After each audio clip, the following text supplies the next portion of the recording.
table!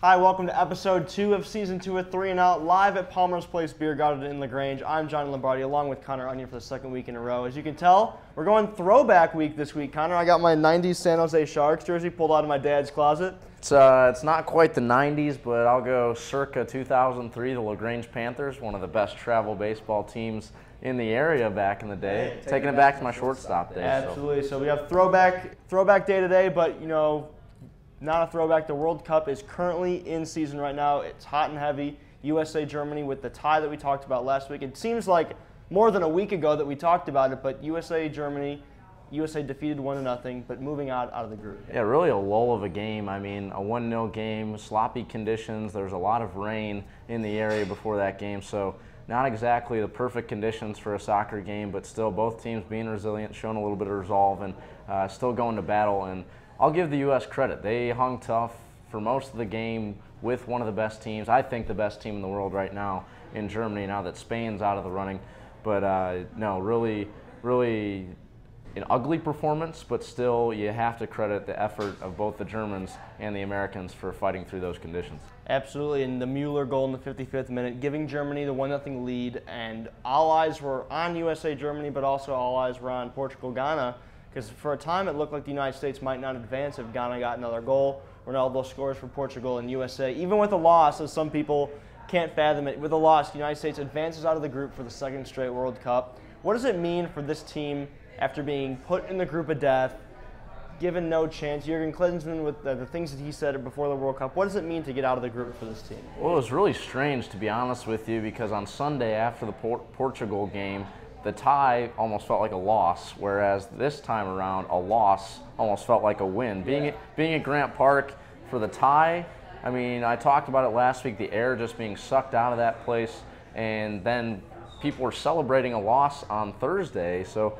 a little bit of an ironic, a little bit of a contradictory feeling, but to get out of that group, it goes to show you that America, they're in the soccer conversation back-to-back times now for the first time in U.S. soccer history. They're going on to the round of 16, did it in 2010, weren't able to advance, falling to Ghana, but hey, if they can advance into the Elite Eight, they'll definitely be in the forefront of soccer talk, not only this year, but they have some young pieces behind them to do this for years to come as well.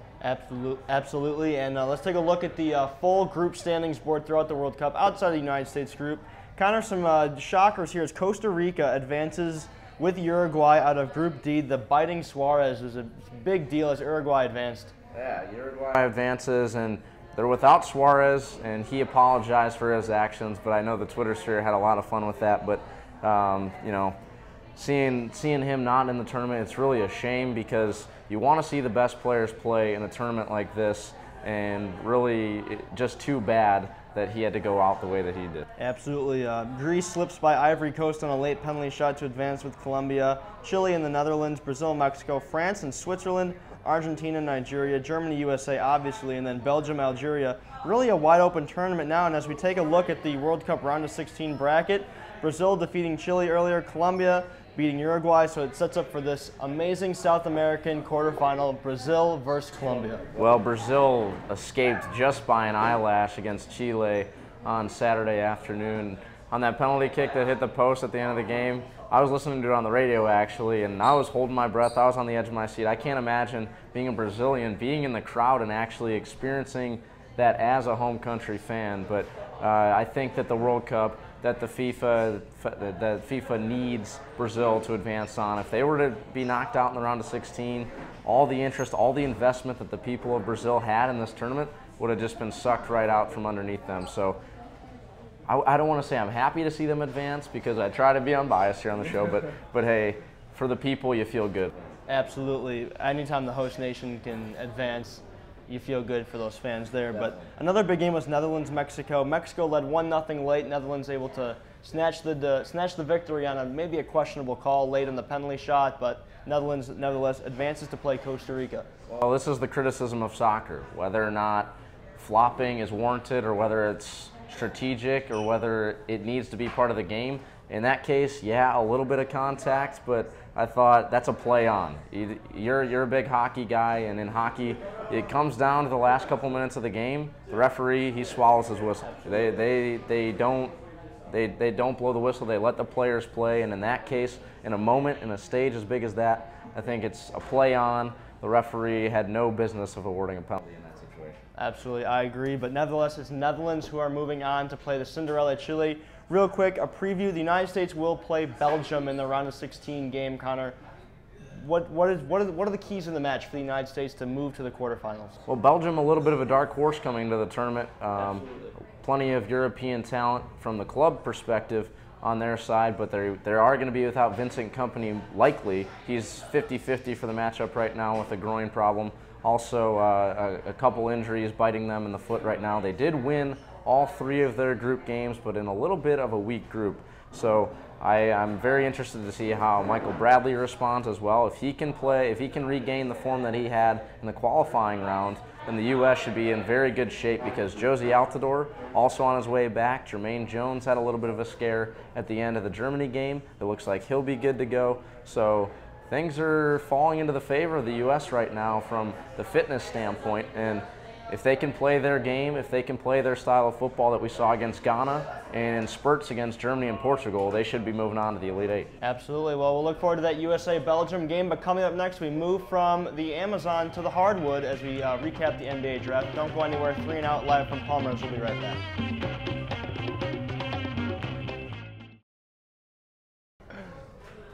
Welcome back to episode 2 of season 2 of 3 and Out on LTTV live from Palmer's Place. Johnny Lombardi alongside Connor Onion as usual. And Connor, the biggest NBA draft since 2003, wrapping up last Thursday. It was one of our days to watch USA-Germany, then the NBA draft on the same night. And Andrew Wiggins going #1 to the Cavaliers. The draft did not disappoint. As Bill Simmons said, it was an absolute crapshoot. Absolutely, and I think that this draft goes to show you, yes, it was deep, but how deep will it end up being when you look back at it 5 years from now? This draft is one where it seems like teams are drafting more on potential rather than they are based on the credentials that some of these guys had on the hardwood actually in college. You look at a guy like Zach LaVine.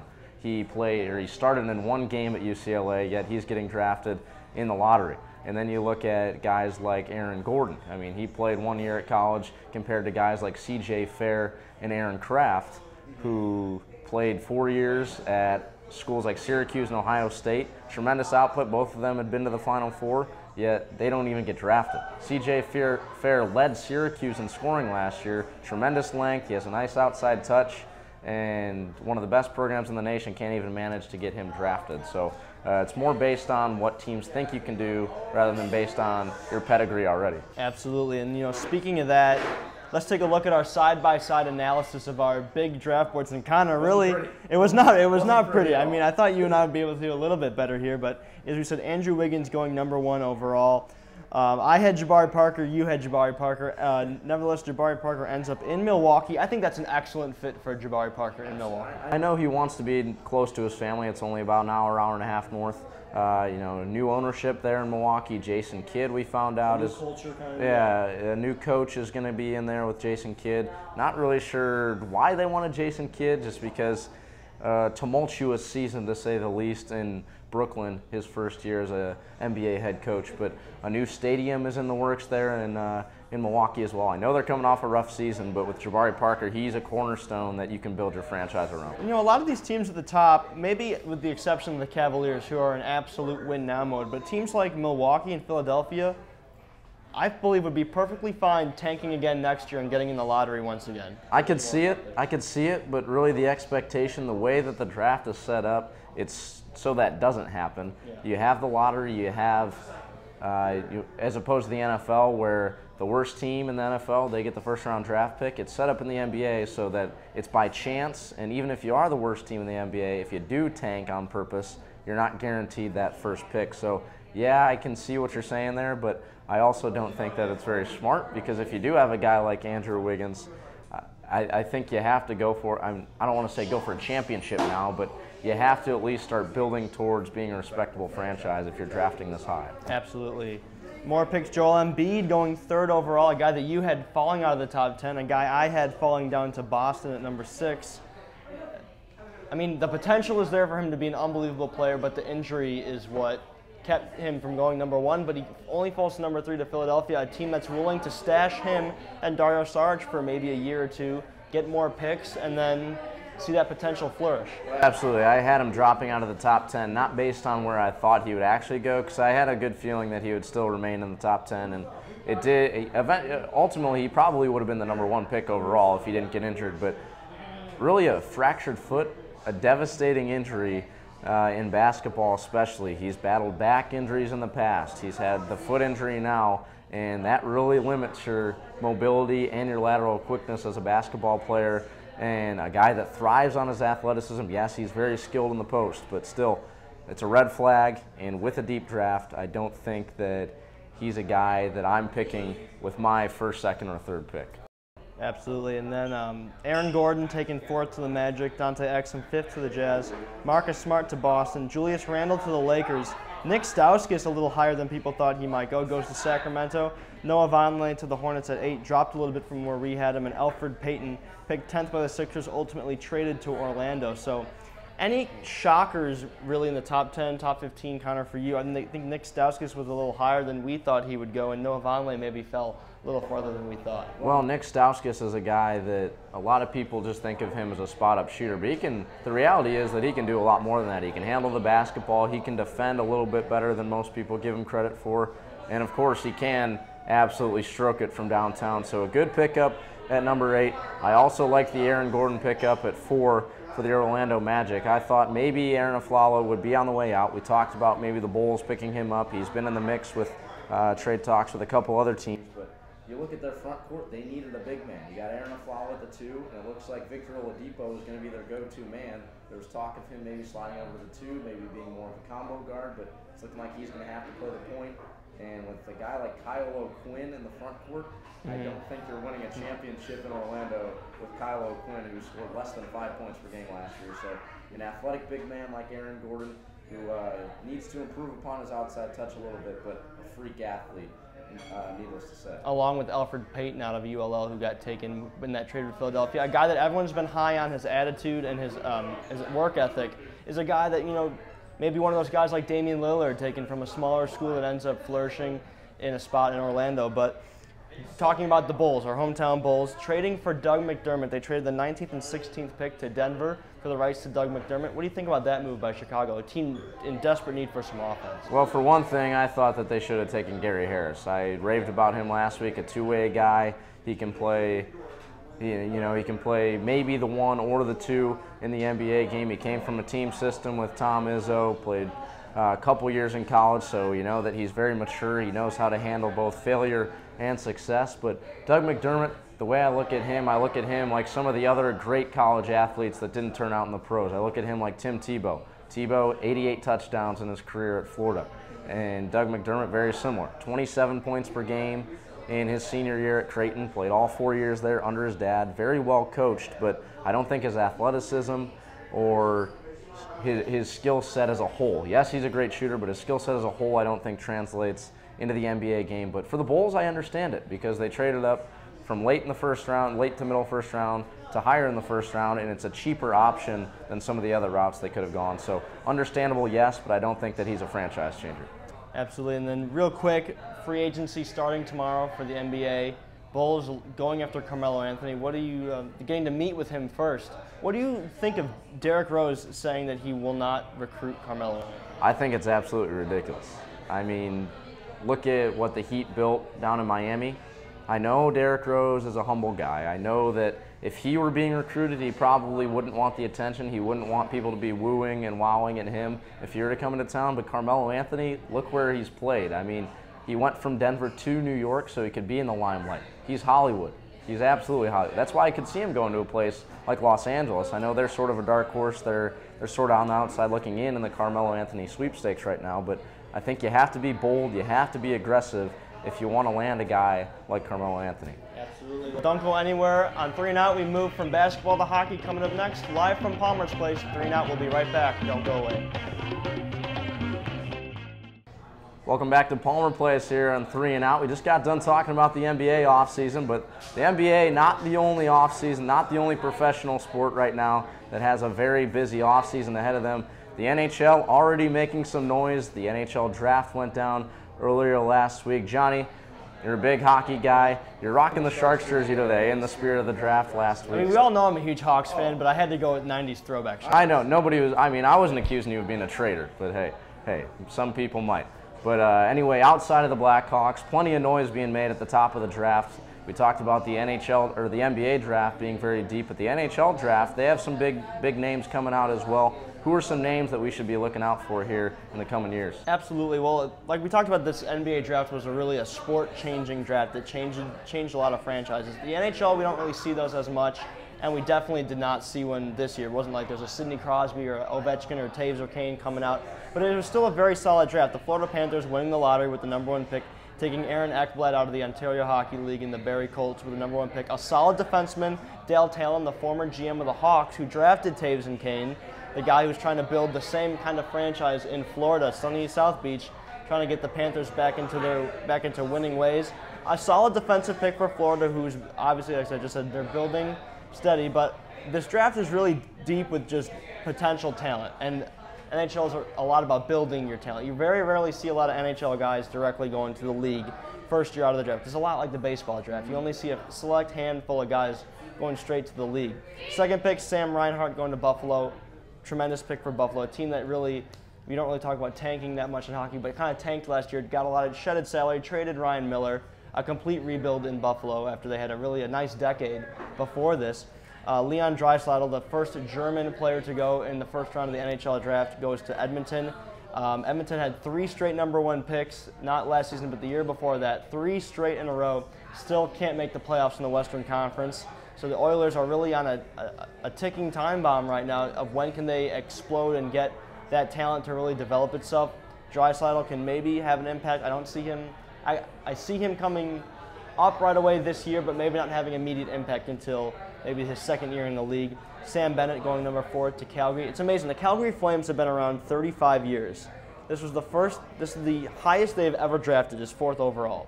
That's an amazing run of 35 years and not having a top 5 draft pick.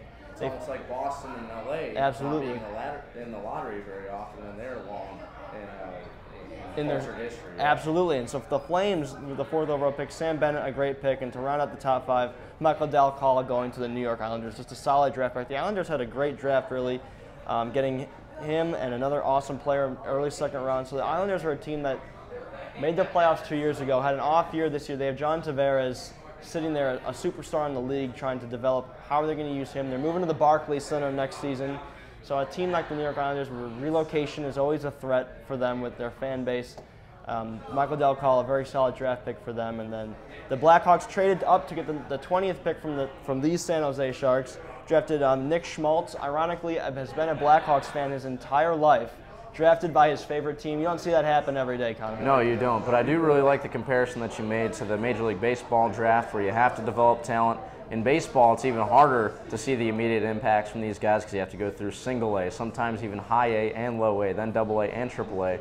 Whereas with hockey, yeah, you still have the AHL, then you got to bring them up through the ranks. But great comparison there as compared to the NBA and the NFL, where you see first-round draft picks playing immediately. Not the case with some of the names we'll see on here, but 3-4 years down the road, definitely some guys that can be hoisting Lord Stanley's Cup or turning some franchises around. Yeah, you think of a guy like Andrew Shaw, drafted in the 7th round for the Blackhawks, and works his way into the lineup, raises the Stanley Cup, like you said, last season. So, I mean, there's diamonds in the rough all over any kind of draft. I mean, you just look at the San Antonio Spurs with Kawhi Leonard, for example. There's guys that you can find late in draft. Like, people turn off the TV when it gets late in the draft, unless your team is drafting late. People are usually tune out, but a lot of those guys can really end up being franchise changers and core guys for teams going forward in any sport. Right. Well, Nick Schmaltz, the guy that the Hawks drafted with the 20th pick, comes from a very good hockey family. His brother Jordan drafted by the Blues in 2012. I know they've had the dream of playing on the same rink together for a long, long time. With the Blues and the Blackhawks sort of rekindling that rivalry, it's very possible that we could see those two on the same ice in the near future. But what sticks out to you about Nick? Well, you know, Nick Schmaltz is a great centerman. He's an American kid playing in the USHL in Green Bay, a strong player for the Blackhawks, a strong character guy. We've always talked about this offseason, the Blackhawks looking for depth at center. Michael Handzus is the second line center. They scraped that. They got rid of Michael Handzus. Now you're just looking to get more depth down the center. The Blackhawks are seen as a team in the league that has one of the best franchises depth-wise as anyone in the league. And adding Nick Schmaltz at the center position really helps solidify them at center. They obviously missed out, as a little segue, they missed out on getting Ryan Kessler, but just adding more depth for the Blackhawks down the middle is what they really were looking for, and it was evident in this draft. Well, Ryan Kessler traded from the Vancouver Canucks to the Ducks. He was a little bit frustrated. The Canucks had a really rough season, finishing third to last in the Western Conference, so he demands a trade. GM Jim Benning, he grants his wish. He's now out west with the Anaheim Ducks. But the Hawks also a player to potentially land Kessler. How big of a deal is it if you're Stan Bowman, the general manager for the Chicago Blackhawks, and losing out on Ryan Kessler?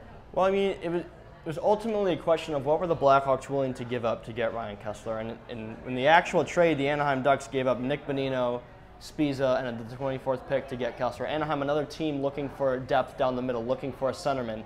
That's why they were going to Kessler. And Kessler only requested, I think it was Anaheim, Pittsburgh, and Chicago, where he was willing to go. But another team that's looking for depth down the center, and they were able to make that trade. But for the Blackhawks, it just turned out just the deal wasn't there for the Hawks.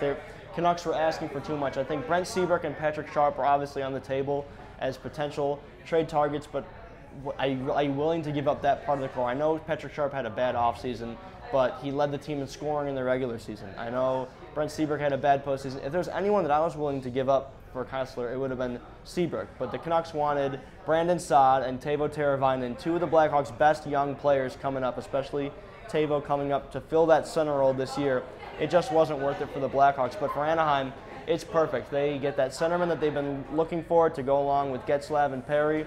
And Anaheim is going to have their hands full with LA, obviously, but in the Western Conference right now, it's an absolute three-team race, Chicago, LA, and Anaheim. Well, before we have to get off the airwaves here, we have to talk about these two guys. They've been the centerpiece for the Chicago Blackhawks for quite some time now, since their first title in 2010 especially. Jonathan Toews and Patrick Kane, they're both looking for new contracts. Last week it came out that they're asking for close to $12 million per year, almost unheard of in hockey. Sidney Crosby's up there around $9 million per year, and he's considered one of the best players in the NHL, so that would be quite a contract if they were to be dished out that money. But with the salary cap last week, it's bumped up to $69 million per year now. How does that the new restructuring of the salary cap affect the futures of Jonathan Toews and Patrick Kane in Chicago? Well, we don't want to scare fans and think that Patrick Kane and Jonathan Toews aren't going to sign in Chicago. Patrick Kane and Jonathan Toews are going to be Blackhawks. It just depends on how much they're willing to give up for them. I think the number from 12 will be down to maybe 9 or 10 later. You would like to see Jonathan Toews and Patrick Kane take a little bit of a pay cut over a longer term of salary to give the Blackhawks more flexibility with the cap. Right now they're just at the cap, and I know Chicago and its fans are looking at free agents this summer, and you can't really make any moves if the salary cap is there, but expect Kane and Toews to be signed. Fans should not be worried about losing them. It just depends on how much money they're going to ask for, and that's going to be the biggest question as the Hawks try to shed salary and get under the cap and put themselves in a position to maybe sign a free agent. Well, that was fun. Reversing roles a little bit. Reverse a little hockey talk. Get the host. You get to analyze a little bit. I know. I'm out of breath here. Yeah, I know, right? Whew. Now you know how I feel when I start rambling. Yeah, I know. So get yourself some water after the show. I know. Robert's gonna bring me some water. That's right.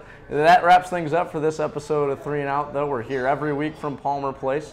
You can check us out on Twitter as well. We have plenty of pictures from the new Open that we just recorded down in Chicago. We took a little ride down there. Thanks to Dan White for being our chauffeur down there. But thanks to everybody on the floor today and Mr. Allen for making this possible. For Johnny Lombardi, I'm Connor Onion saying so long from Palmer's Place for this episode of 3 and Out.